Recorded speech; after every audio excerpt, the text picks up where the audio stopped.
The crystal chandelier cast long shadows across the polished mahogany table in the Whitaker Estate's formal dining room. Fairfield, Connecticut. On a warm June evening, I sat there. Emily Harper, 32 years old, heart pounding as Victor Langford rose at the head of the table. His silver hair gleamed under the lights, smile sharp as a blade. "Tonight we have something extraordinary," Victor announced, voice carrying easily to the 20-plus guests, bankers, executives, old money families from Greenwich and Darien. Authentic A5 Wagyu, courtesy of a generous contribution. But as always, our family traditions hold. This delicacy is for those who truly belong here. His eyes locked on me. The $250 cut I'd bought that afternoon from the specialty butcher in town, perfectly marbled, flown fresh, sat prepared in the kitchen. My attempt to finally earn a seat at this table after 2 years married to Ryan Whitaker. Ryan's hand found mine under the table. A quick squeeze. But he stayed silent. No protest. No defense. Eleanor Whitaker, Ryan's mother, offered a practiced smile that didn't reach her eyes. How thoughtful. Emily, Victoria, Ryan's older sister, raised a perfectly arched eyebrow. Wagyu, ambitious. The private chef served generous portions to Victor, Eleanor, Victoria, Ryan, and the inner circle guests. I received a simple salad. 20 pairs of eyes watched as I sat frozen, face burning. The room fell into an awkward hush. Then polite chatter resumed. Victor launched into stories of boardroom conquests, glancing my way to ensure I understood my place. Outsider. Charity case. Never truly family. Each appreciative murmur over my steak felt like a calculated slap. I pushed lettuce around my plate, throat tight. 2 years ago, I'd never imagined this life. I grew up in Indianapolis. Modest brick house. Dad on factory shifts. Mom grading papers late into the night. Scholarships. Night jobs. Loans I clawed into finance. Becoming a sharp analyst at a Chicago firm. Ryan had approached me at a Midwest investment summit. Tall. Easy laugh. Harvard background, but seemingly grounded. He listened when I explained volatility models. Joked about compound interest. "You're real," he said on our third date. Eyes soft. I believed him. The engagement brought the first cracks. Family photos where I stood at the edge. Place cards drifting to the far end. Eleanor dismissing my venue ideas with "We've always used the club." Victoria probing my finances with innocent questions. Victor seemed charmed at first, asking about emerging markets. But after the wedding, invitations to family deals vanished. "Family only," Victor would say with that cold smile. I was good enough to share Ryan's bed. Attend galas in the background. Perhaps produce heirs. Never trusted with money or secrets. That night, as Ryan slept, I lay awake staring at the ceiling. The humiliation simmered. Slow at first, then building. Victor had miscalculated. He'd shown exactly how little he thought of me. If I couldn't join them, I'd learn their world from the outside and destroy what needed destroying. The next morning, breakfast felt heavy. Ryan scrolled his phone over Eggs Benedict. About last night, I began. "Emily, Don't." challenging Victor makes everything harder. His tone suggested I was the unreasonable one. He mentioned a meeting later, with Isabella Grant's father. His ex's family. Isabella, the pharmaceutical heiress Eleanor had wanted for Ryan. Suspicion coiled tighter. I drove to the estate while everyone was out. Victor's home office password was his anniversary reversed. Arrogance of the wealthy. Files opened. Offshore accounts in the Caymans. Luxembourg. Transactions siphoning from Whitaker Group investors. Coded ledgers hiding tax evasion. A folder, strategic alliances, detailed plans for Ryan's divorce, prenup loopholes, private investigators digging into my background. Timeline, 6 months to remove the liability.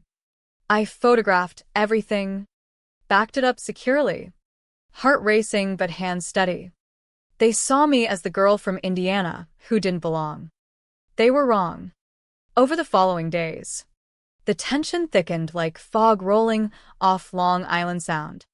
I overheard Victoria on a call near the pool house. Isabella back from Europe. Perfect timing. Ryan unaware yet. Lawyers found prenup gaps. That evening, Ryan worked late in his study. Isabella, mentioned in passing, I said casually, perching on his desk. His pen froze. Guilt flashed across his face before he masked it. Ancient history. Emily. But his phone buzzed. Isabella's name. Business merger, he claimed too quickly. Later, while he showered, I checked his phone. Messages confirmed it. Victor pushing strategic marriage to merge interests. Eleanor encouraging. Ryan's weak, give me time. They plan to discard me. I began moving carefully. Victor's office yielded more, shell companies moving funds to avoid taxes. Hostile takeovers destroying smaller firms. Bribes for zoning. A family planning document listed me under liabilities. Investigator reports. Plans for alternative pressure if needed. The anger built slowly, then pressurized. I contacted Caroline Langford, Victor's first wife, living in a Manhattan penthouse. Over bourbon. She confirmed the pattern. Charm. Isolation. Destruction. She handed over drives with years of evidence, fraud, bribery, affair influencing rulings. Mutually assured destruction had kept her silent, But I wasn't bound by it. Caroline's files revealed Victor planned to tank Whitaker Group stock, buy out minorities cheaply, then privatize for full control. Casualties. Pensioners. Small investors. I reached out to victims quietly. David Reeves, former executive whose firm Victor crushed in 2019. Sarah Kim, teacher who lost retirement in manipulated investments. Roberto Silva, family business ruined by predatory loans. They joined cautiously at first, sharing stories over coffee in hidden Boston spots. Meanwhile, home life fractured. Ryan grew distant. Meetings with Isabella frequent. Surveillance intensified. Cars following. Emails accessed. Apartments searched. Paranoid, Ryan dismissed. But he changed his phone password. The pressure mounted. Harassment escalated. Credit freezes.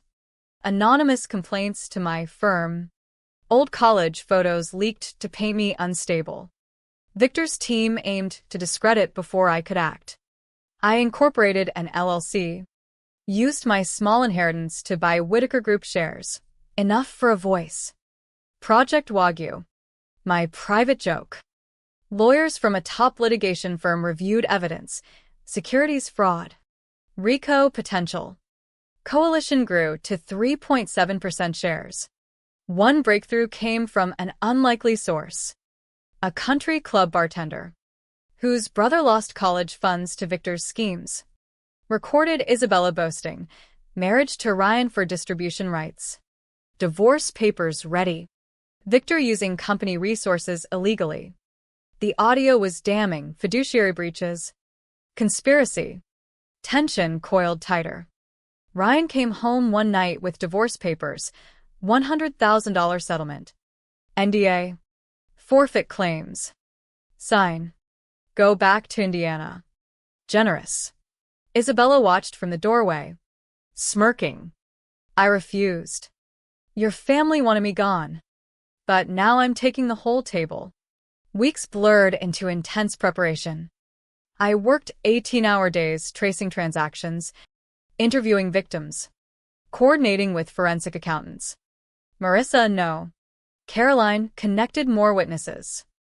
Journalists at financial outlets waited for concrete proof. Whispers spread. Stock dipped.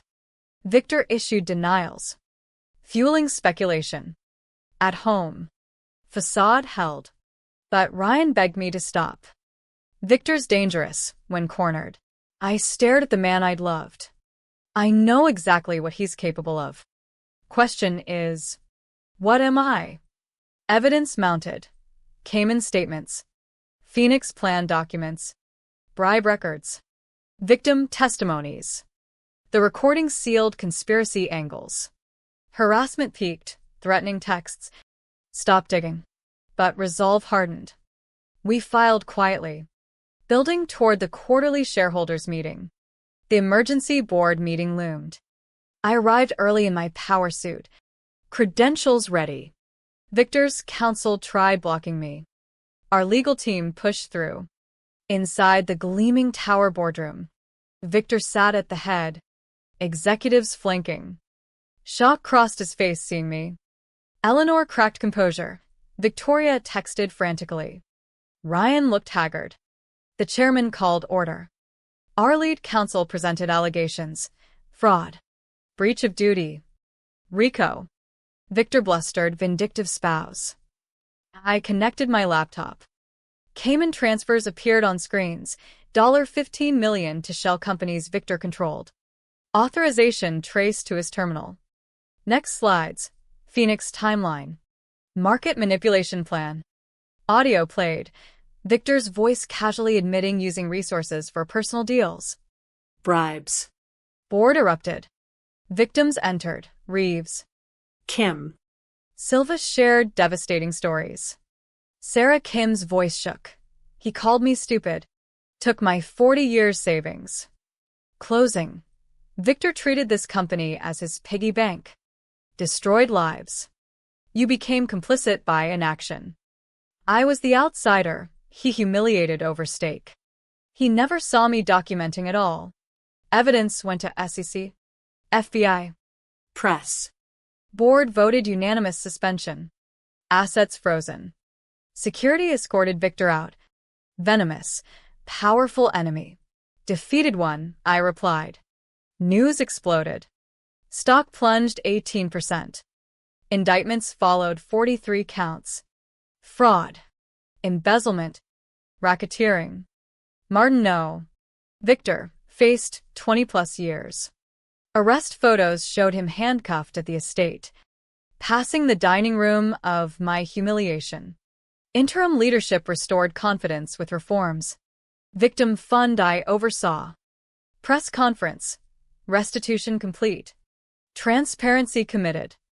When asked about the stake, I smiled. His cruelty opened my eyes. This wasn't revenge. Justice for victims. Poetic that $250 led to exposing $50 million fraud. He protected his table from me. Miss me taking it all. Viral moment. I just bought the entire table. You're not invited. Stock recovered. Board offered ethical compliance director role. Youngest ever. I accepted. Nameplate. Every seat earned. Ryan signed divorce quietly. Apologized weekly. I wished him courage next time. 6 months later.